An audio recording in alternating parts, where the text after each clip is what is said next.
Hello दोस्तों, स्वागत है आपका टारगेट फॉर आईक्यू में। और आज हम बात करने वाले हैं हमारे नए टॉपिक के बारे में, जो कि है इंपॉर्टेंट एमसीक्यूज जो भी पॉलिटी के बेस्ड पे।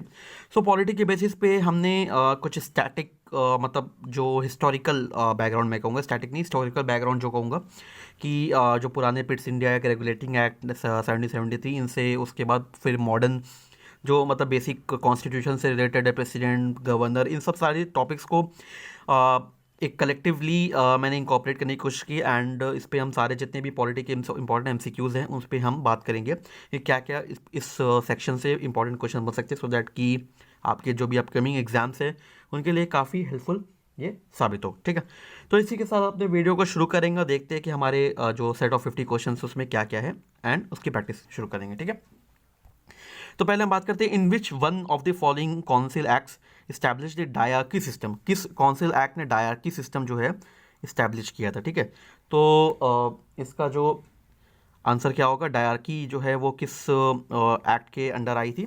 द इंडियन काउंसिल एक्ट 1919 के अंडर। ठीक है, तो ये आंसर होगा। ठीक है, उसके बाद decentralisation is the best feature of which of the following government. Decentralisation जो है वो कौन से गवर्नमेंट का बेस्ट फीचर है? ठीक है, किसका है? Federal government. उसके बाद under which of the following act in direct election system was started doing the British government in India. ठीक है, किस एक्ट के अंडर जो है इनडायरेक्ट इलेक्शन सिस्टम जो है शुरू किया गया था? कौन सा है? 1892। ठीक है, उसके बाद which council of act of India is known as Morley Minto reform. किस काउंसिल एक्ट को मॉडले मिंटो रिफॉर्म के नाम से जाना जाता है? तो ये है इंडियन काउंसिल एक्ट 1909। उसके बाद अगला क्वेश्चन है, on the basis of which whose recommendation is the constituent assembly was form. किसके रिकमेंडेशन में कॉन्स्टिट्यूएंट असेंबली का जो है गठन हुआ था? तो कैबिनेट मिशन। ठीक है, उसके बाद फिर अगला क्वेश्चन हम लोग देखते हैं कि in which of the following act had provisions of separate representative for the Muslim community for the first time. किस एक्ट में सेपरेट इलेक्टोरेट की मुस्लिम कम्युनिटी के लिए पहली बार बात की गई थी? तो कौन सा है? इंडियन काउंसिल एक्ट 1909 में। ठीक है, उसके which of the following reforms have provided the right to voting of females for the first time. Females को राइट किस एक्ट में पहली बार दिया गया था? बताइए आप लोग। मॉन्टेक कैंस्टो रिफॉर्म, जिसको गवर्नमेंट ऑफ इंडिया एक्ट 1919 भी बोलते हैं। ठीक है, उसके बाद under which of the following act Indian council ended. किस एक्ट के अंदर इंडियन काउंसिल का जो है गठन जो है वो बंद हो गया था? गवर्नमेंट ऑफ इंडिया एक्ट 1935, क्योंकि उस समय ये सेटअप हो गया था। Indian Pakistan was formed by which of the following. India Pakistan का जो जो सेपरेशन हुआ था वो किस एक्ट के थ्रू हुआ था? India independence act 1947। ठीक है, उसके बाद कॉन्स्टिट्यूएंट असेंबली जो है इसका पहला सेशन कब हुआ था? दिसंबर 1946 में। ये 9 दिसंबर 1946 को पहला सेशन शुरू हुआ था।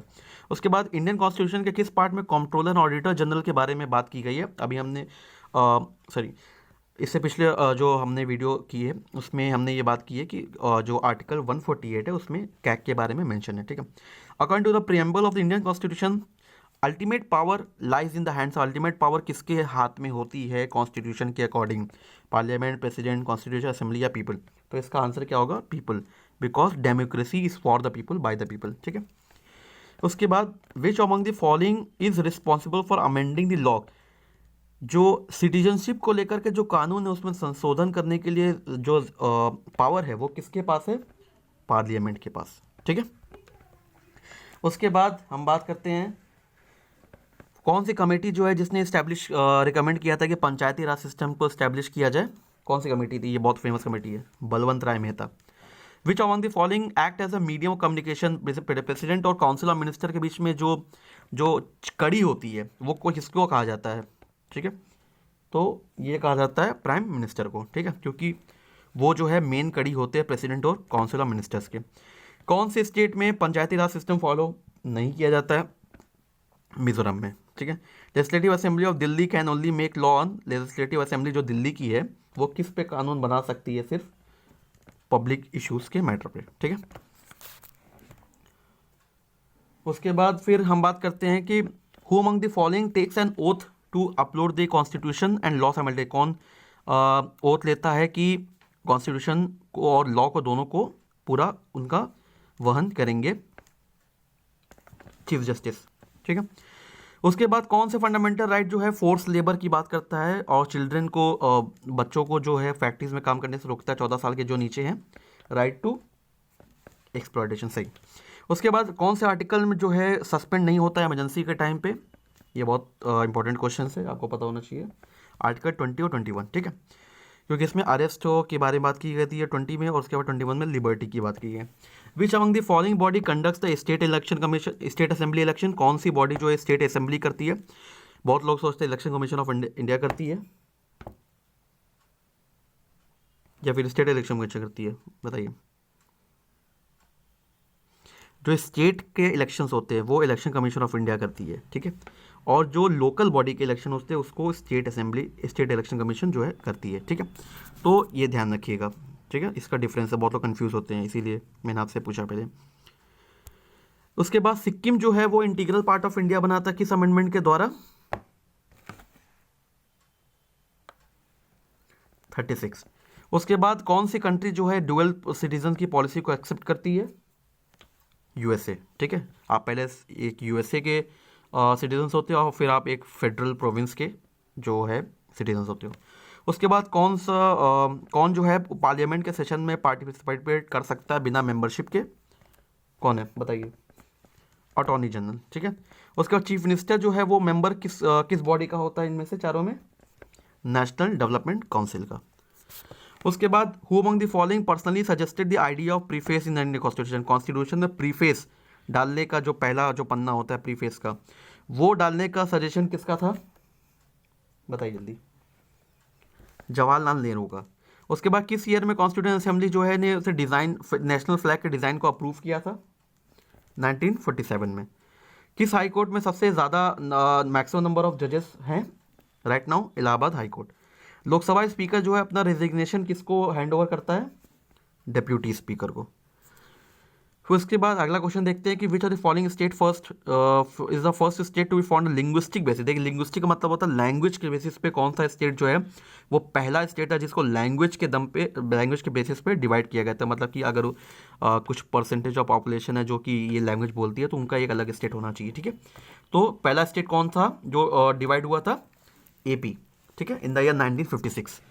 उसके बाद इंडियन कॉन्स्टिट्यूशन ने जो माइनॉरिटीज़ को रिकॉग्नाइज किया था वो किस बेसिस पे रिकॉग्नाइज किया था? पॉपुलेशन के बेसिस पे।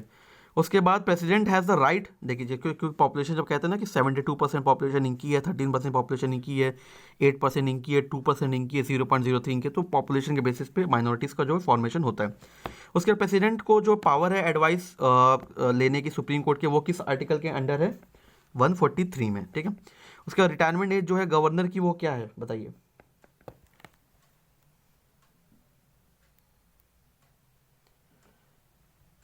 गवर्नर की रिटायरमेंट एज बताइए।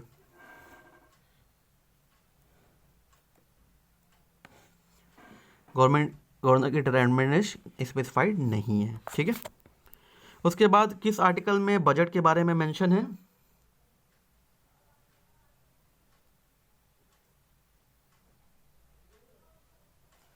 112 में। उसके बाद नीति आयोग के जो चेयरमैन हैं वो कौन है? प्राइम मिनिस्टर है नीति आयोग के चेयरमैन। उसके बाद कॉन्स्टिट्यूशनल एडवाइजर कॉन्स्टिट्यूशन असेंबली के कौन थे? BN राव, ठीक है। In the absence of chief justice of India president who appoints the president, chief justice अगर नहीं होते हैं तो प्रेसिडेंट को कौन अपॉइंट करता है?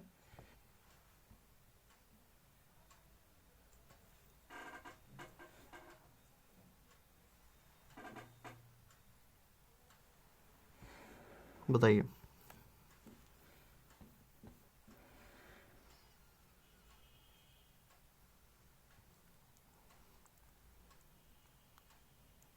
देखिए इनमें से कोई ऑप्शन नहीं है, ये सीनियर मोस्ट जज of the Supreme Court appoint करते हैं, ठीक है। उसके बाद रिटायरमेंट एज जो है वो चीफ ऑफ डिफेंस स्टाफ की क्या है?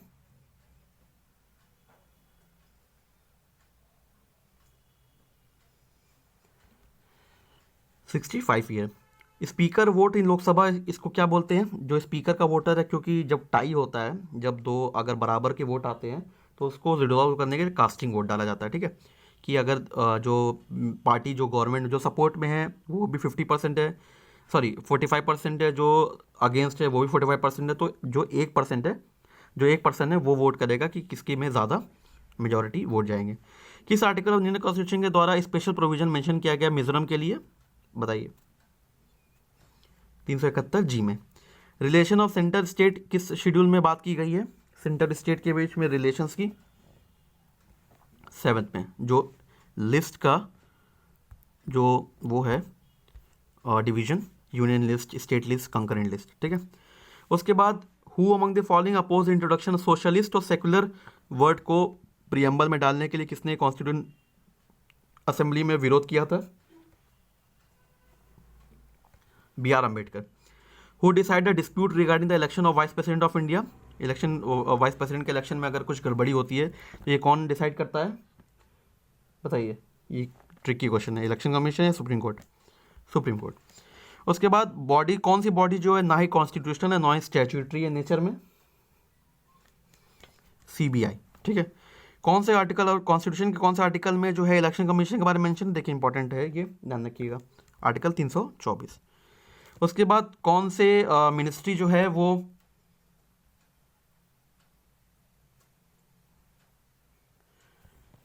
सेंट्रल ब्यूरो ऑफ इन्वेस्टिगेशन से एसोसिएटेड है, ministry of home affairs, sorry ministry of home affairs नहीं, ये मिनिस्ट्री ऑफ पर्सनल है, ठीक है। उसके बाद the legal sovereignty is vested with whom among the following, ठीक है। जो लीगल सॉवरेनिटी है वो इसको एक बार कंफर्म करिएगा, ये मुझे डाउट है थोड़ा कि होम अफेयर्स है या फिर पर्सनल है, ठीक है। इसको क्लियर करिएगा एक बार, मुझे डाउट है थोड़ा। In India legal sovereignty is vested with whom among the, legal sovereignty किसके में वेस्टेड होती है, कॉन्स्टिट्यूशन में। Whom which of the following has the power to educate, जो सेंटर स्टेट के बीच में जो डिस्ट्रीब्यूट और क्या कहते हैं डिस्प्यूट होते हैं तो उसको डिसाइड करने की पावर जो है वो किसके पास है, सुप्रीम कोर्ट के पास है, ठीक है। और the first speaker of the Lok Sabha कौन था, सॉरी कौन थे, जीवी मवलंकर, ठीक है। तो इसी के साथ हम अपने इस वीडियो को एंड करेंगे एंड मुझे उम्मीद है कि आप सबको ये वीडियो पसंद आया हो और जो भी हमने 50 क्वेश्चंस पॉलिटी के प्रैक्टिस की है उसमें ज़्यादा से ज़्यादा आपके सही हो, ये उम्मीद मैं करूँगा। एंड इसी के साथ हम अपने अलग दूसरे वीडियो भी जल्दी अपलोड करेंगे जिस पे हम MCQs के बारे में एक सीरीज पूरी MCQs हम लोग डिस्कस करने वाले, तो अगला जो है MCQ हम लोग जो है सेट ऑफ क्वेश्चंस जो है डिस्कस करेंगे अलग अलग टॉपिक पे, ठीक है। तो इसी के साथ मैं अपने वीडियो को एंड करूँगा एंड आई रियली होप कि आपको ये वीडियो पसंद आए। इस चैनल को प्लीज़ सब्सक्राइब करें, इस वीडियो को लाइक करें एंड तब तक के लिए thank you and good bye.